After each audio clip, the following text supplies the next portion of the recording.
আকাশবাণী খবর পড়ছে সুদীপ বসু।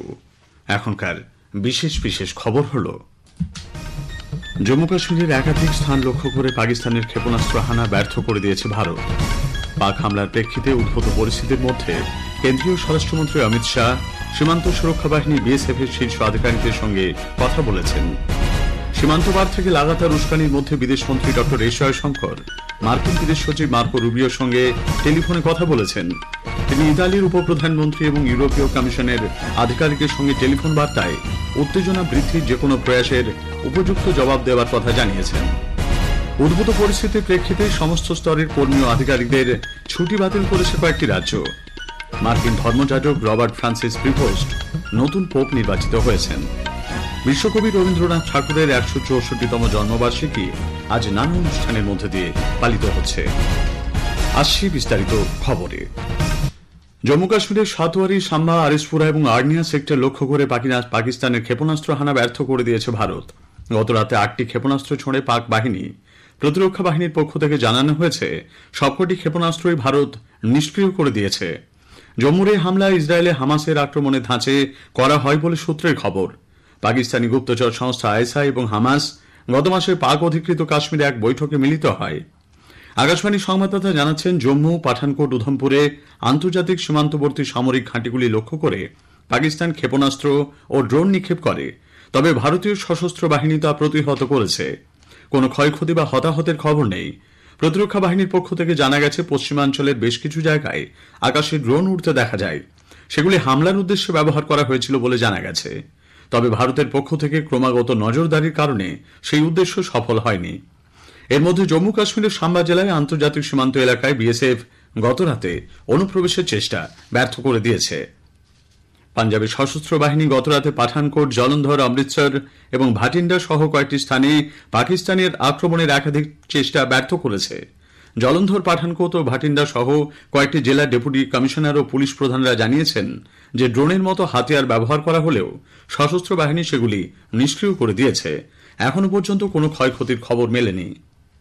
ভারতীয় সশস্ত্র বাহিনী গতকাল পাকিস্তানের বিভিন্ন স্থানে বিমান প্রতিরক্ষা রেডার এবং সিস্টেম লক্ষ্য করে হামলা চালিয়েছে। প্রতিরক্ষা মন্ত্রকের তথ্য অনুযায়ী লাহোরে একটি বিমান প্রতিরক্ষা সিস্টেম নিষ্ক্রিয় করা হয়েছে। পাকিস্তানের হামলার সমপরিমাণ জবাব ভারতীয় বাহিনী দিয়েছে বলেও মন্ত্রক জানিয়েছে। গতকালই পাকিস্তান উত্তর ও পশ্চিম ভারতের বিভিন্ন সামরিক কেন্দ্র লক্ষ্য করে হামলা চালায়। ড্রোন এবং ক্ষেপণাস্ত্র ব্যবহার করে আক্রমণের চেষ্টা করা হয়েছে অবন্তিপুরা, শ্রীনগর, জম্মু, পাঠানকোট, অমৃতসর, কাপুরথালা, জলন্ধর, লুধিয়ানা, আদমপুর, ভাটিন্ডা, চণ্ডীগড়, নাল, ফালোদি, উত্তরলাই এবং ভুজে। পাক হামলার প্রেক্ষিতে উদ্ভূত পরিস্থিতির মধ্যে কেন্দ্রীয় স্বরাষ্ট্রমন্ত্রী অমিত শাহ সীমান্ত সুরক্ষা বাহিনী বিএসএফ এর শীর্ষ আধিকারিকদের সঙ্গে কথা বলেছেন। তিনি বিমানবন্দরগুলির নিরাপত্তা নিয়ে কেন্দ্রীয় শিল্প নিরাপত্তা বাহিনী সিআইএসএফ এর মহানির্দেশকের সঙ্গেও আলোচনা করেছেন। এদিকে গতকাল একটি বিশেষ সাংবাদিক বৈঠকে বিদেশ সচিব বিক্রম মিস্ত্রি বলেন, নতুন দিল্লির উদ্দেশ্য কখনোই উত্তেজনা তৈরি করা নয়, আর সে কারণে শুধুমাত্র পাকিস্তানের সন্ত্রাসবাদী পরিকাঠামোগুলিতেই আঘাত করা হয়েছে। তিনি জোর দিয়ে বলেন, 22 এপ্রিলের পেহেলগাঁও হামলায় মূল উত্তেজনার কারণ এবং ভারত শুধুমাত্র এর যোগ্য জবাব দিচ্ছে। I think Pakistan's reputation as the epicenter of global terrorism is rooted in a number of instances where concrete evidence is available, not just to India, but to governments and authorities and agencies around the world. সেনাবাহিনীর তরফে colonel Sophia Qureshi বলেন, ভারতীয় সশস্ত্র বাহিনী গতকাল পাকিস্তানের বিভিন্ন স্থানে বিমান প্রতিরক্ষা রেডার এবং সিস্টেম লক্ষ্য করে হামলা চালিয়েছে। লাহোরের একটি বিমান প্রতিরক্ষা সিস্টেম নিষ্ক্রিয় করা হয়েছে বলেও তিনি জানান। इन हमलों को इंटीग्रेटेड काउंटर यूएएस ग्रिड और वायु रक्षा प्रणालियों द्वारा निष्क्रिय कर दिया गया। इन हमलों का मलबा कई स्थानों से बरामद हुआ, जो कि पाकिस्तानी हमलों का प्रमाण है। সীমান্ত পার থেকে লাগাতার উস্কানির মধ্যে বিদেশমন্ত্রী ড এস জয়শঙ্কর মার্কিন বিদেশমন্ত্রী মার্কো রুবিওর সঙ্গে কথা বলেছেন। তিনি সীমান্তের ওপার থেকে সন্ত্রাসবাদের বিরুদ্ধে ভারতের নিখুঁত সংযত পদক্ষেপের ওপর জোর দেন। এক সোশ্যাল মিডিয়া পোস্টে ড জয়শঙ্কর বলেন, ভারত যেকোনো উত্তেজনা বৃদ্ধির প্রচেষ্টাকে দৃঢ়ভাবে মোকাবিলা করবে। ড জয়শঙ্কর ইতালির উপপ্রধানমন্ত্রী তথা বিদেশমন্ত্রী আন্তোনিও তাজানির সঙ্গেও টেলিফোনে কথা বলেছেন। ড জয়শঙ্কর বলেন, পাকিস্তানের তরফে উত্তেজনা বৃদ্ধির যেকোনো প্রচেষ্টার কড়া জবাব দেওয়া হবে। তিনি ইউরোপীয় ইউনিয়নের বিদেশ ও নিরাপত্তা নীতি বিষয়ক দায়িত্বপ্রাপ্ত আধিকারিক কাজা কালাসের সঙ্গেও চলতি পরিস্থিতি নিয়ে আলোচনা করেন। গুজরাতে আন্তর্জাতিক সীমান্তে উদ্ভূত পরিস্থিতি নিয়ে গতকাল গান্ধীনগরে এক উচ্চ পর্যায়ের বৈঠক হয়েছে। স্বরাষ্ট্র প্রতিমন্ত্রী হর্ষ সাংভি গতকাল কচ্ছ, পাটান এবং বনসকাঁথার জেলা শাসকদের সঙ্গে টেলিফোনে কথা বলেন।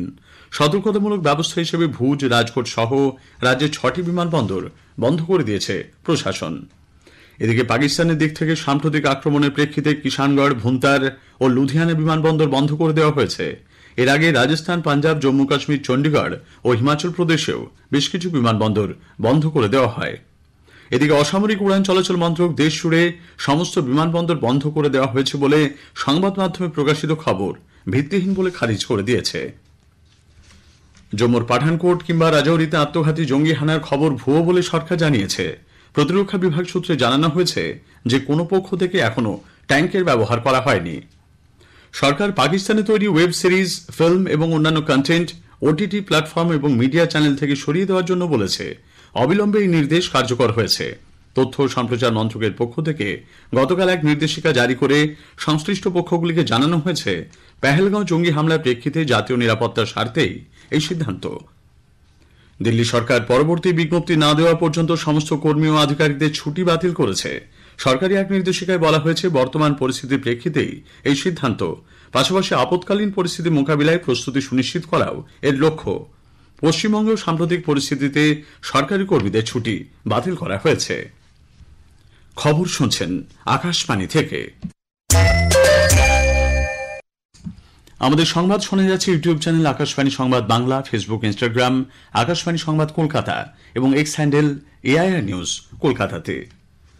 মার্কিন ধর্মযাজক রবার্ট ফ্রান্সিস প্রিভোস্ট ক্যাথলিক চার্চের ইতিহাসে প্রথম আমেরিকান পন্টিফ হিসেবে নতুন পোপ নির্বাচিত হয়েছেন। তিনি পোপ লিও চতুর্দশ নাম গ্রহণ করবেন।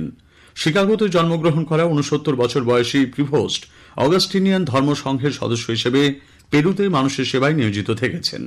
2023 সালে পোপ ফ্রান্সিস তাকে ডিকস্টারি ফর বিশপসের প্রিফেক্ট এবং পন্টিফিক্যাল কমিশন ফর ল্যাটিন আমেরিকার প্রেসিডেন্ট পদে নিয়োগ করেন। মার্কিন রাষ্ট্রপতি ডোনাল্ড ট্রাম্প ব্রিটেনের সঙ্গে একটি উল্লেখযোগ্য বাণিজ্য চুক্তির ঘোষণা করেছেন। তিনি এটিকে অনেকগুলির মধ্যে প্রথম বলে অভিহিত করেন। এই চুক্তিতে নির্বাচিত কিছু ব্রিটিশ গাড়ির ওপর আমদানি কর হ্রাস এবং ইস্পাত ও অ্যালুমিনিয়ামের শুল্কমুক্ত আমদানির মতো বিষয়গুলি রয়েছে। তবে ব্রিটেনের বেশিরভাগ পণ্যের ওপর আমেরিকা 10% শুল্ক বহাল রেখেছে। মাইক্রোসফটের প্রতিষ্ঠাতা বিল গেটস আগামী 20 বছরে তাঁর সম্পদের 99% দান করার পরিকল্পনার কথা ঘোষণা করেছেন। তিনি এই অর্থ গেটস ফাউন্ডেশনের জন্য দান করবেন। টাকার অঙ্কের পরিমাণ প্রায় 10,700 কোটি মার্কিন ডলার বলে অনুমান করা হচ্ছে। বাংলাদেশে মোহাম্মদ ইউনূসের নেতৃত্বাধীন অন্তর্বর্তী সরকার সশস্ত্র বাহিনীর কমিশনড অফিসারদের দেওয়া ম্যাজিস্ট্রেসি পাওয়ার বা বিশেষ ক্ষমতার মেয়াদ আরও 60 দিন বাড়িয়ে দিয়েছে। এ মাসের 14 তারিখ থেকে তা কার্যকর হবে। দেশজুড়ে আইন শৃঙ্খলা পরিস্থিতি বজায় রাখার লক্ষ্যেই এই নির্দেশিকা বলে জানা গেছে। পেহেলগাঁওয়ের সন্ত্রাসবাদী হামলার পর দেশজুড়ে সাম্প্রতিক উত্তেজনার আবহে বিশ্বকবি রবীন্দ্রনাথ ঠাকুরের 164তম জন্মবার্ষিকীতে আজ নানা অনুষ্ঠানে তাঁকে স্মরণ করা হচ্ছে।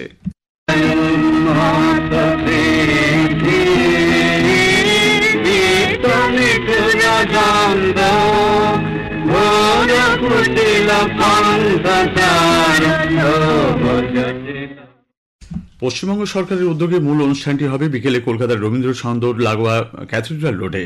সেখানে উপস্থিত থাকবেন মুখ্যমন্ত্রী মমতা ব্যানার্জি। খেলো ইন্ডিয়া যুব গেমস 2025-এ মহারাষ্ট্র 55টি পদকের সঙ্গে মেডেল তালিকায় শীর্ষস্থান ধরে রেখেছে। তারা পেয়েছে 21টি স্বর্ণ এবং 18টি রৌপ্য পদক। 11টি সোনা সহ রাজস্থান দ্বিতীয় স্থানে রয়েছে এবং 10টি স্বর্ণ পদক নিয়ে কর্ণাটক রয়েছে তৃতীয় স্থানে।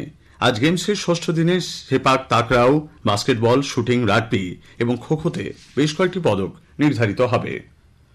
আইপিএল ক্রিকেট আজ Lucknow Super Giants Royal Challengers ব্যাঙ্গালুরুর বিরুদ্ধে খেলবে। লখনৌয়ের একানায় ক্রিকেট স্টেডিয়ামে খেলা শুরু হবে সন্ধে 7:30টায়। ভারত পাকিস্তান সীমান্তে উত্তেজনার প্রেক্ষিতে গতরাতে ধর্মশালায় আইপিএল এর ম্যাচটি বাতিল করা হলেও আজকের ম্যাচটি আপাতত নির্ধারিত সূচি অনুযায়ী হবে। শেষ করার আগে খবরের বিশেষ কিছু অংশ আরও একবার। জম্মু কাশ্মীরের একাধিক স্থান লক্ষ্য করে পাকিস্তানের ক্ষেপণাস্ত্র হানা ব্যর্থ করে দিয়েছে ভারত। পাক হামলার প্রেক্ষিতে উদ্ভূত পরিস্থিতির মধ্যে কেন্দ্রীয় স্বরাষ্ট্রমন্ত্রী সীমান্ত সুরক্ষা বাহিনীর শীর্ষ আধিকারিকদের সঙ্গে কথা বলেছেন। খবর শেষ হলো। এরপরই শুনুন স্থানীয় সংবাদ।